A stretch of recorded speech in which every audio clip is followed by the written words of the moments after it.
नमस्ते and welcome to my channel the past universe. आज मैं आपके साथ बात करने वाली हूँ अप्रैल मंथ में कैसा रहेगा सभी लग्नों के लिए। तो शुरुआत आज मेष लग्न से होगी। अप्रैल मंथ में आप बहुत सारे बदलाव देखेंगे। जैसे अगर आप ध्यान देंगे तो मंगल देव का ट्रांजिट हो जाएगा मिथुन राशि से कर्क राशि में। शनि देव मार्च के एंड में ही मीन राशि में चले जाएँगे, तो जिसको हम अप्रैल से ही मानेंगे इफ़ेक्ट उनका। बहुत सारे प्लैनेट्स एक साथ कंजंक्ट करेंगे मंथ के स्टार्ट में ही। और वहीं पर अगर आप देखेंगे तो बुध देव भी मीन राशि में होंगे, शनि देव भी, सूर्य देव भी, शुक्र देव भी, राहु देव, ये सभी यहाँ पर होंगे। और सूर्य देव फिर बीच में मेष राशि में चले जाएँगे। ये स इतना बड़ा जो बदलाव है ना, ये आपको मार्च मिड से और अप्रैल मई तक बहुत स्ट्रॉन्ग एनर्जी फ़ील होगी। तो अब शुरुआत करूँ उससे पहले कोई भी ट्रांज़िट होता है, क्योंकि ये बड़े ट्रांज़िट हैं तो सब पे इफ़ेक्ट आएगा। मैं ये नहीं बोल सकती कि आपकी महादशा अंतर-प्रत्यंतर किन ग्रहों की चल रही है, वो डेफ़िनेटली मैटर करता है क्योंकि जो ग्रह प्रोमिनेंट हैं, उन्हीं के अकॉर्डिंग ही रिज़ल्ट मिलेगा। लेकिन आपको अगर मैं बात करूँ इस ट्रांज़िट की, तो क्योंकि ये ट्रांज़िट 4 मेन ग्रह जो हैं हमारी कुंडली के शनिदेव, राहु केतु, बृहस्पति देव, इनका ट्रांज़िट है, इनके साथ कंजंक्शन है, तो इसलिए वो ये चीज़ बहुत ज़्यादा मैटर करती है। मैंने एक एक नोट डाला था जहाँ पे मैंने लिखा था कि जब ये प्लैनेट्स मीन राशि में कंजंक्ट करेंगे, मीन राशि जो है वो विष्णु भगवान का पैर है, ठीक है? तो वो कोई अंत नहीं है। भले ही वो जीवन का अंत हो सकता है, लेकिन जीवन के अंत के बाद जो आत्मा की जो शुरुआत होती है, जो प्रगति होती है, जो सोल लेवल पे जो जिसको हम स्पिरिचुअल लेवल बोलते हैं, स्पिरिचुअल अवेकनिंग बोलते हैं, तो आप देख रहे होंगे उसका एक्टिवेशन 3 महीने पहले से ही ये शनिदेव का प्रभाव और मीन राशि का जो प्रभाव है, आस-पास आप देख रहे होंगे, कितने लोग अध्यात्म की तरफ बढ़ रहे हैं और उसमें रुचि ले रहे हैं। मतलब कोई उनको फ़ोर्स नहीं कर रहा है कि तुम ये करो।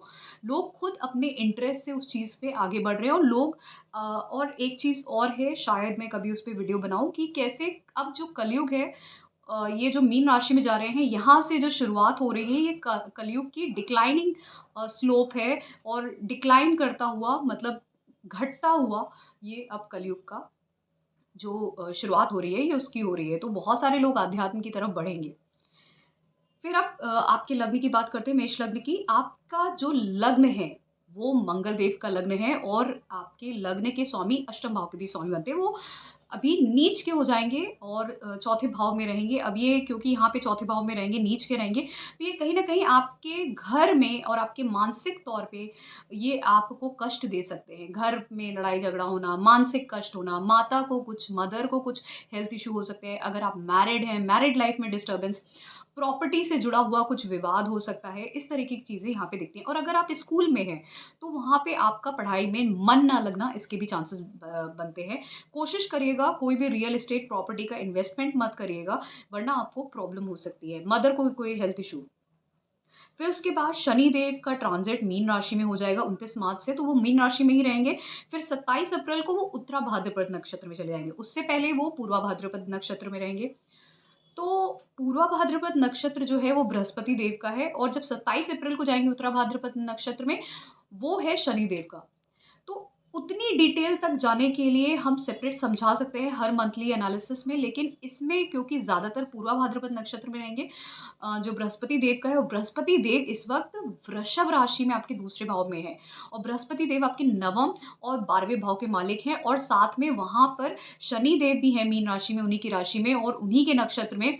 साथ में राहु देव भी हैं, साथ में बुध देव, शुक्र देव और सूर्य देव भी हैं।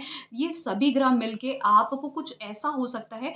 एक तो इसके नेगेटिव साइड की तरफ जाए तो कोई हो सकता है परिवार का आपसे दूर चला जाए, ठीक है? कोई परिवार का आपसे दूर चला जाए। इसको नेगेटिव तौर पे भी ले सकते हैं, पॉज़िटिव भी। हो सकता है किसी अपने पर्पज़ के लिए, करियर के लिए, एजुकेशन के लिए, नहीं तो कोई ऐसा होगा जिसकी एज ज़्यादा है, तो वो हॉस्पिटलाइज़ हो सकता है, जेल में जा सकता है या फिर उसकी डेथ हो सकती है। दूसरी चीज़ ये है कि ये आपको फ़ॉरेन से कनेक्ट करेगा पैसे कमाने के रास्ते बनाने के लिए।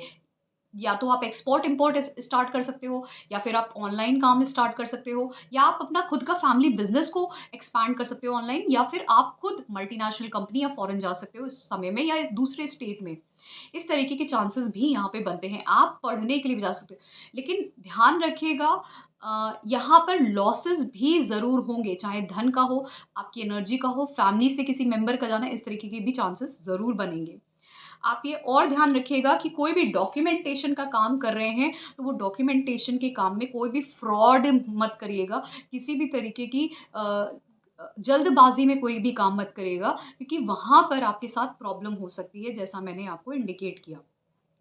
इसी तरीके से क्योंकि ये सारे ग्रह यहीं पे हैं, और अच्छी बात ये है कि जो शुक्र देव हैं और जो बृहस्पति देव हैं, उनके बीच में मई तक एक परिवर्तन का राजयोग बन रहा है, और शुक्र देव खुद राजयोग बनाकर उच्च की राशि में अपने बैठे हैं। तो जो नीच का ग्रह भी है जैसे बुध देव, तो वो नीच भंग हो रहा है वहाँ पे। सूर्य देव आपके पंचम भाव के मालिक बनते हैं, तो आपका कोई रिलेशनशिप होगा तो वो हो सकता है ब्रेकअप हो जाए, या फिर कोई नया रिलेशनशिप किसी दूसरे सिटी, स्टेट के इंसान के साथ ऑनलाइन, कुछ ऐसा भी अट्रैक्शन हो सकता है। बच्चे आपके पढ़ने के लिए दूर जा सकते हैं, या आप खुद पढ़ाई के लिए दूर जा सकते हैं। लेकिन इस चीज़ का भी ध्यान रखिएगा, क्योंकि वहाँ पर शनिदेव भी हैं जो आपके 10th और 11वें भाव के मालिक हैं। तो कहीं न कहीं आपको करियर की अपॉर्च्युनिटी फ़ॉरेन कंट्रीज़ से मल्टीनेशनल कंपनीज़ में नर्सिंग, पुलिस, हॉस्पिटैलिटी, इन सब चीज़ों में, आर्मी, इन सब चीज़ों में देता है। स्पिरिचुअलिटी में भी आपका इंटरेस्ट आएगा।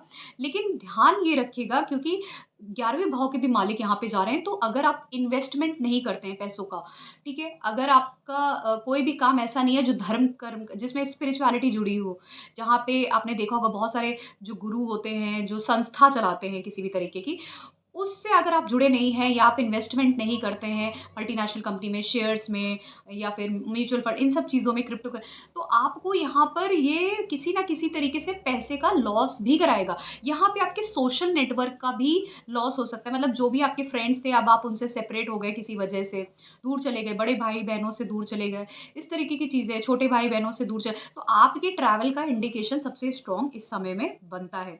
क्योंकि सभी ग्रह इस समय एक ही राशि में रहेंगे और लगभग एक जैसा प्रभाव देंगे। तो जो मैंने एक क्यूमुलेटिव रिजल्ट आपके लिए एक सेपरेट वीडियो बनाया है, जिसमें बुध के बारे में अलग वीडियो है, शुक्र के बारे में अलग वीडियो है, ऐसे ही शनिदेव का अलग वीडियो है, तो उससे आप समझ सकते हैं कि एग्जैक्टली क्या होगा। लेकिन ये मैंने आपको बताया कि आपके साथ इस माह में क्या होने वाला है। फिर सूर्य देव 14 अप्रैल को यहाँ से मीन राशि से वो निकल जाएँगे, और फिर वो मेष राशि, अपनी उच्च की राशि लग्न में चले जाएँगे। तो जब पंचम भाव के मालिक जब लग्न में जाते हैं, तो आपकी बुद्धि, ज्ञान, विवेक बढ़ता है। आप कुछ ना कुछ पढ़ाई करने की सोचते हैं, कुछ गवर्नमेंट जॉब लग सकती है आपकी, या आपको बैचलर्स करने के लिए कोई अच्छा इंस्टीट्यूट मिल सकता है पढ़ाई करने के लिए। आपके चाइल्ड बर्थ के इंडिकेशन भी दिखते हैं यहाँ पे, कोई पोज़ीशन अच्छी मिल रहा आपको समाज में, किसी करियर में, टीचिंग में, इस तरीके की चीज़ें दिखती हैं। किसी आप गवर्नमेंट पोज़ीशन में आपको चांस मिल सकता है। इवन इसके साथ आपकी अथॉरिटी बढ़ेगी। आप जहाँ पे भी हैं, पर्सनल लाइफ़ में, प्रोफ़ेशनल लाइफ़ में आपकी अथॉरिटी बढ़ेगी। साथ में क्योंकि ये लग्न में है, तो आपका थोड़ा ईगो भी बढ़ेगा, प्राइड भी बढ़ेगा। उसके साथ-साथ ध्यान रखिएगा, क्योंकि ये पंचम भाव के मालिक हैं, तो ये आपको इंट्यूटिव पावर बहुत अच्छी देंगे कि आप आगे जो कुछ भी आपके जीवन में होगा, उसके बारे में आपको पहले से आभास हो जाएगा, इंट्यूशन हो जाएगा, इसके भी चांसेस दिखते हैं। आप जो भी वाणी बोलेंगे, क्योंकि अभी बृहस्पति देव दूसरे भाव में, तो लोग आपको सुनेंगे। आप खाने-पीने पे थोड़ा कंट्रोल करिएगा, क्योंकि जो आप खाएँगे, उसकी वजह से हो सकता है आपको हेल्थ इश्यूज़ हो जाएँ, क्योंकि ज़्यादा खाने की वजह से इंडाइजेशन होना या हेल्थ इश्यूज़ होना, अगर आपको किडनी का प्रॉब्लम है, लिवर का प्रॉब्लम है, अगर आप ड्रिंक करते हैं, तो यहाँ पे इश्यूज़ हो सकते हैं, क्योंकि 12वें भाव में हॉस्पिटलाइज़ेशन भी होता है, तो हेल्थ इश्यूज़ भी हो सकते हैं। तो वहाँ पे आपको ध्यान देना होगा, कहाँ पे? आपकी हेल्थ इश्यू पे, और अपनी मदर की हेल्थ इश्यू पे ख़ासकर। तो ये था मेरा मेष लग्न राशि वालों के लिए कैसा रहेगा। ये संक्षेप में है इसलिए क्योंकि जो सारे ग्रह एक साथ मीन राशि में जा रहे हैं, तो उनका प्रभाव जो एक साथ अप्रैल माह में मिलना है, वो आपको मेरे सेपरेट वीडियोज़ से भी समझ में आएगा। तो अप्रैल में क्या होना है, मैंने ये संक्षेप में बताया है। डिटेल के लिए अलग-अलग वीडियोज़ हैं, उससे आप समझ सकते हैं। अगर आपको पसंद आया है, please do subscribe to my channel Deep Astro Universe. धन्यवाद।